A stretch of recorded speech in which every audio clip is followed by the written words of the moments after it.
క్రితం దయచేసి మీరు గొడవ బంద్ చేయాలి, ఏమనుకోవద్దు. సభలో చాలా మంది ఉన్నారు, లక్షల మంది ఉన్నారు, మీరు ఆపాలి ప్లీజ్. ఒకటే మాట బంద్ చేయాలి, గొడవ బంద్ చేయాలి ప్లీజ్, స్టాప్. సో ఆ విధంగా 25 ఏళ్ల నాడు ఎగిరినటువంటి జెండా ఈ గులాబీ జెండా. చాలా మంది బంద్ చేయాలి. ఏ బాబు బంద్ చేయాలి బాబు. ఆ రకంగా ఎగిరిన జెండాను ఎందరో అవమానపరిచింది, ఎన్నో మాటలు అన్నారు, ఎగతాళి చేసిండ్రు, అవహేళన చేసిండ్రు. మకలో పుట్టింది ఉబ్బలో పోతుందని చెప్పిండ్రు. కానీ ఈ జెండా మీ అందరి సహకారంతో, అనేక మంది త్యాగాలతోని, వందలాది మంది ప్రాణ బలిదానాలు కూడా చేయడంతో, అనేక ఉద్యమాలతోని యావత్తు తెలంగాణనే ఒక అద్భుతమైనటువంటి ఉద్యమమై ఎగిసిపడి, ఒక సమయం ఎట్లా వచ్చింది, ఒక సమయంలో అంటే తెలంగాణ యావత్తు ఒక పక్కన నిల్చొని బరి గీసి బిడ్డ నా తెలంగాణ అక్కడ పెట్టు అని చెప్పి నిలబడ్డటువంటి సందర్భం మనందరం కూడా సృష్టించినాం. తద్వారా మన లక్ష్యం తెలంగాణ రాష్ట్రాన్ని సాధించుకున్నాం. ఆ తదనంతరం ప్రజలు దీవిస్తే 10 సంవత్సరాల పాటు అద్భుతమైనటువంటి దగదగలాడే తెలంగాణ తయారు చేసి అందరూ బిత్తరపోయే విధంగా, ఆశ్చర్యపడే విధంగా బ్రహ్మాండమైన తెలంగాణ నిర్మాణం చేసుకున్నాం. ఆ విధంగా 25 సంవత్సరాల సుదీర్ఘ చరిత్రను ఈరోజు ఈ వరంగల్ గడ్డ మీద మనం జరుపుకుంటా ఉన్నాం. రజతోత్సవ సందర్భంలో జరుపుకుంటా ఉన్నాం. చాలామంది చాలా రకాల ప్రయత్నాలు చేసినారు. ఇక్కడ కూడా ఇప్పుడు కూడా బ్రహ్మాండమైనటువంటి ప్రయత్నాలు చేస్తూ ఉన్నారు. నేను ఒక్కటే మాట చెప్తా ఉన్నా, ఈ గడ్డకు ప్రత్యేకత ఉంది.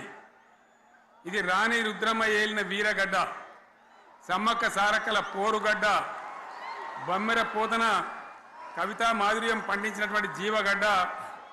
ఈ వరంగల్ నేలకు నేను వందనం చేస్తూ ఉన్నాను. మన అమరవీరులకు శిరస్సు వంచి నివాళులు అర్పిస్తూ ఉన్నాను. 1969లో మూగబోయిన తెలంగాణ నినాదానికి తిరిగి జీవం పోసింది ఈ గులాబీ జెండా అని మీ అందరికీ నేను మనవి చేస్తూ ఉన్నాను. ప్రజలు పరిపాలన అప్పగిస్తే విధ్వంసమైన తెలంగాణను వికాసమ పథంలో నడిపించింది ఈ తెలంగాణ. దానికి కూడా ఈనాటి కరెక్ట్గా 25 ఏళ్ళు నిండుతూ ఉన్నాయి.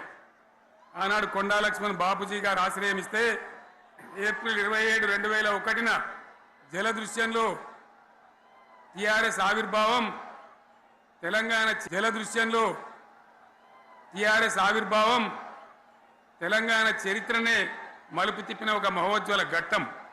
పదవుల కోసమో, కులం కోసమో, మతం కోసమో, వ్యక్తుల కోసమో పుట్టలేదు ఈ గులాబీ జెండా. ఇది తెలంగాణ రాష్ట్ర సాధన కోసం పుట్టింది. పదవీ త్యాగాలతోనే మన తెలంగాణ ప్రస్థానం ప్రారంభమయ్యింది. అది ఫలించి మన స్వంత రాష్ట్ర కళ కూడా నెరవేరిందని నేను మనవి చేస్తా ఉన్నా.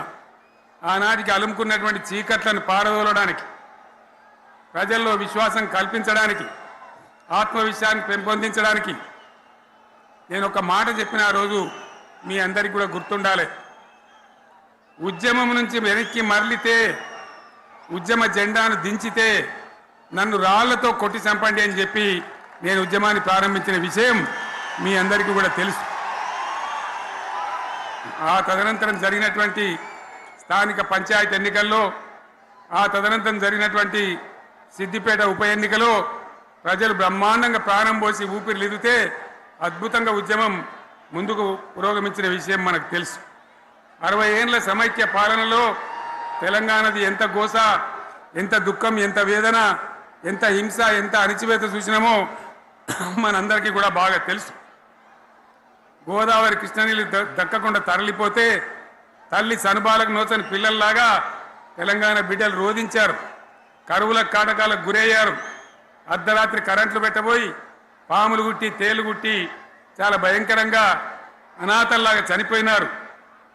ఆ రకంగా జరుగుతూ ఉంటే ఇక్కడ ఉన్నటువంటి ఆనాడు కాంగ్రెస్లో టీడీపీలో ఉన్నటువంటి నాయకులు పదవుల కోసం పెదవులు మూసిండ్రు తప్ప